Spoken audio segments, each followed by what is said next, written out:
and behold, the Nets are still good, still very good, even without Kevin Durant. Yes, they lost to the Jazz last week, but you know what? No Harden, no Kyrie, no KD. Now they've got LaMarcus Aldridge and Blake Griffin, who, by the way, BT Dubs, turned out his best performance as a Net so far against the Pistons, scoring 17 in the last 20 minutes. So all of that combined, the Nets now top our Colin Ward-Henninger's power rankings, followed by the Jazz, the Bucks, and the Clippers. So let's dive into the rankings and also talk biggest riser. Let's welcome in our favorite guy in the West there, Colin Ward-Henninger. So Colin, the Nets still on top of your power rankings. They've added some all-star power with LaMarcus Aldridge. So does adding him and Blake Griffin, do you think that changes their ceiling a little bit? Yeah, I mean, it certainly does. And the question with this Nets team leading into the playoffs was what were they going to do at the center position after they traded Jarrett Allen? They really only had DeAndre Jordan left. And now with the emergence of Nick Claxton, the addition of LaMarcus Aldridge and Blake Griffin, they're kind of chock full at that position. And what teams are really looking for, what the Nets are looking for in the playoffs is options, right? Optionality. We can play different styles, different types of basketball. So now if you want a traditional rim protector, you have DeAndre Jordan. If you want a guy who can switch, you have Nick Claxton. You want a guy who can stretch the floor, you have Aldridge. You want more of a playmaker at center, you have Blake Griffin. And when you add those guys to Kevin Durant, Kyrie Irving, James Harden, and Joe Harris, I mean, you have just a tremendous offensive team that now has a little bit of chance to change a little bit defensively. So I think Aldridge, particularly, a lot of people thought he was going to go to the Heat. Going to the Brooklyn Nets was kind of a surprise, and I think he'll really help them. The real question is whether guys like Aldridge and Griffin will accept roles of being bench players and maybe not even playing in some matchups. If they can do that and kind of put their egos aside, this Brooklyn Nets team looks incredibly dangerous. Let's talk about the Nuggets. They added Aaron Gordon at the trade deadline. So far, limited minutes in their win last night, but he looked good. So the Nuggets, they've been one of, if not the best team in the NBA since February 27th. So does adding him make them actual contenders to win the West?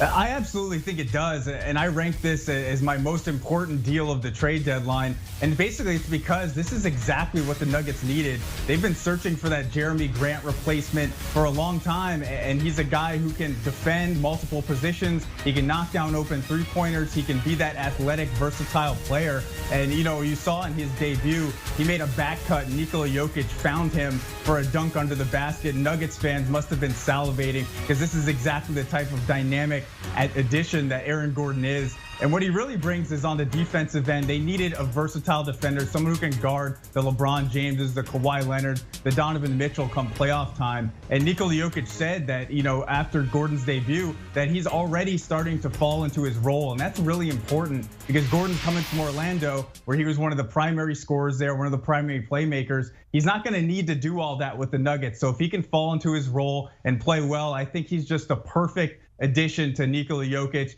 Jamal Murray, and Michael Porter Jr. in that offense. I think this is going to be a very dangerous team come playoff time.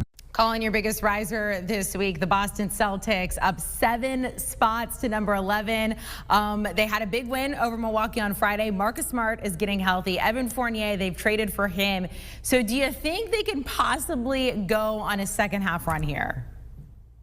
Yeah, I think producer Jack's going to be happy about this. I think they can. And really what it is so the Celtics are one of the worst assist teams in the NBA. So they get Marcus Smart back, who everyone knows what he's capable of on defense, but he's also one of their best offensive players and probably their best passer. So they get him back. They add Evan Fournier, who will create all sorts of space as a floor spacer and add depth on the wing. Plus Fournier himself is a pretty good playmaker. He's averaging a career high in assists this year. Then kind of the unspoken move of the trade deadline was the Celtics got rid of Daniel Tice, and that means Robert Williams is now going to be their starting center. And if you look at Williams, he just kind of looks like the prototypical rim runner, shot blocker, and he can certainly do those things, but he's also an excellent passer and facilitator from the high post. So now you've got Smart, you've got Fournier, you've got Williams, who are all capable of making plays and passing the ball. I think that's really going to make this Celtics offense hum. So I'm definitely looking forward to them making a run in the second half here. I love that you are also calling him producer Jack. I feel like my work here is done. It is catching on. This is great. All right, we're going to keep going, though. Colin, you could argue one of the most surprising teams in the NBA this year, the Hornets. I mean, maybe the Knicks, but probably the Hornets. They're 5th in the East. They're finding ways to win without LaMelo Ball. What is working right for this team? Yeah, I mean, when the Hornets signed Gordon Hayward to that monstrous deal, everybody's kind of like, what are they doing? But they seem to know that this was a team capable of making the playoffs, particularly in the Eastern Conference, where it's pretty top heavy. So right now, I mean, they're playing really well. And what it is their defense has really improved since LaMelo went down. And that's a combination of things. Obviously, LaMelo Ball is such a dynamic offensive player. We love the highlights. He was the Rookie of the Year frontrunner. But the team was a net negative with him on the court because of his defensive shortcomings. And this team, as I mentioned, was not expecting Ball to be this big of a part. I think pretty much everyone, even the draft analysts, knew that even if he was going to eventually be really good, he probably wouldn't be this good this fast. So this team was built to win with him playing a limited role. That means they have Terry Rozier, they have Devontae Graham, Gordon Hayward, as I mentioned, and now they're starting Bismack Biyombo at center to get a more defensive mindset. They've got a 106 defensive rating, which is really good over the last 4 games without LaMelo. So I mean, if they can continue this, I think Devontae Graham is ready to step up. He's having a very, very good season quietly. And I don't think LaMelo Ball's absence is really going to affect them that much, just because they can be a much better defensive team without him. Colin, let's finish up here with the Heat, because they were here, then they went here, and now they're all the way down here. They have lost 6 in a row. They were in the finals. This is a team that was in the finals last year. Now they're in the 8th seed position. They added Victor Oladipo, big splash there. Can he try to save this team?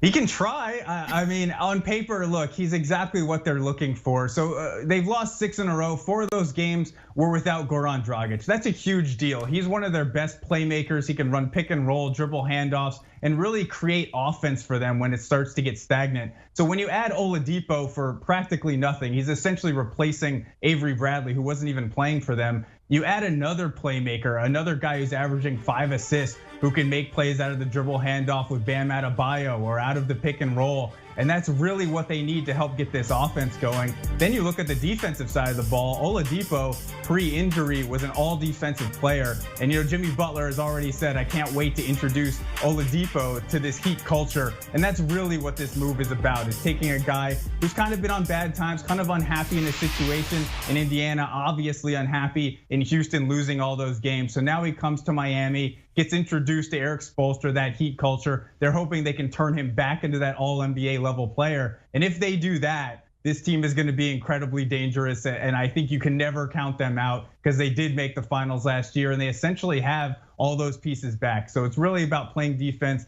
getting Victor Oladipo acclimated to the Heat culture. And I think they'll be just fine in the second half. Do you want a sports network that delivers everything that matters about the game? The highlights, the picks, the instant analysis, no yelling, no fake debates, no politics. Hit the subscribe button and never miss a moment.